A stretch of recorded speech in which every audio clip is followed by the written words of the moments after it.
யாருக்காவது வீடு வெள்ளை அடிக்கணும் அப்படின்னா தம்பி சுதாகர் பின்னாடி பேர் போட்டுக்கலாம், அவரை கான்டாக்ட் பண்ணி விடுங்க.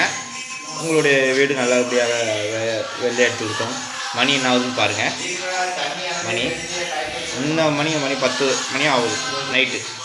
இன்ன வரைக்கும் உட்காந்து வெள்ளையை அடித்து கொடுத்துருக்காரு. நைட் டியூட்டி பார்த்தா 10 மணி மேலே பார்த்துக்குங்க. நைட் டியூட்டியம்மா, ஏன்னா அந்த வீட்டு ஓனர் சொல்லிட்டாங்க விடிஞ்சால் நான் கோயிலுக்கு மாலை போடணும், அதுக்குள்ளே என் வீடை முடிச்சு கொடுங்கன்னு சொல்லிட்டாங்க. அவரோட ஒர்க்கை பார்த்தீங்கன்னா நீங்களே மிரண்டு போயிருவீங்க. தரமாக இருக்கும். நீங்கள் இன்னொரு பெயிண்டரை கூப்பிட்டு வந்து அடிக்கிற அளவுக்கு இருக்கும்.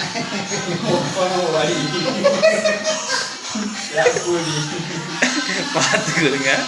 நல்ல பெயிண்டரை ஒன்று செலெக்ஷன் பண்ணி வச்சுக்கிட்டு இவர்கிட்ட வாங்க. ஓகே, ஹாய் சொல்லியிருப்பா தம்பி. இங்கே இவர் அடிக்கிறாரு நைட் டியூட்டி. இன்னொருத்தர் பாருங்கள் கதவுக்கு வார்னிஷ் கொடுக்குறாரு, அவரையும் உங்களுக்கு காட்டுறேன் பாருங்கள். இவர் கதவுக்கு வார்னிஷ் கொடுக்காரு. எப்படி இருக்குது பார்த்துக்கிடுங்க. இவர் நைட்டும் பக்கமாக உட்காந்து கதவுக்கு வார்னிஷ் கொடுக்குறாரு. ஃப்ரெண்ட்ஸ், உங்களுக்கு யாருக்காவது இந்த மாதிரி ஆட்கள் தேவைன்னா அப்படின்னா தயவு செஞ்சு மூஞ்சை பார்த்துச்சிடுங்க, வீட்டு பக்கம் விட்டுறாதீங்க.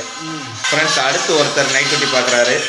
வேர்ல்டுலே என் மாப்பிள்ளை மாதிரி டிசைனிங் கொடுக்கவே முடியாது. அவர் கொடுக்க நினைச்சாருன்னா அப்படி தான். அது எங்கே பாருங்க, பார்த்துக்கிடுங்க. ஓகேங்களா, எல்லாரும் எப்படி அதை வச்சு உருட்டுவாங்கன்னு பார்த்துக்கிடுங்க. இவன் எந்த பல்லுல ட்ரெஸ்ஸை வச்சு பெயிண்ட் அடிக்கிறான் பார்த்துக்கிடுங்க.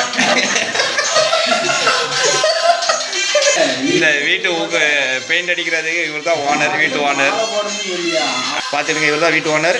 இவர் தான் கொடுத்துக்கிட்டு பக்கத்துலேயே ஒரு தார் கம்பு வச்சுக்கிட்டு நிற்கிறாரு.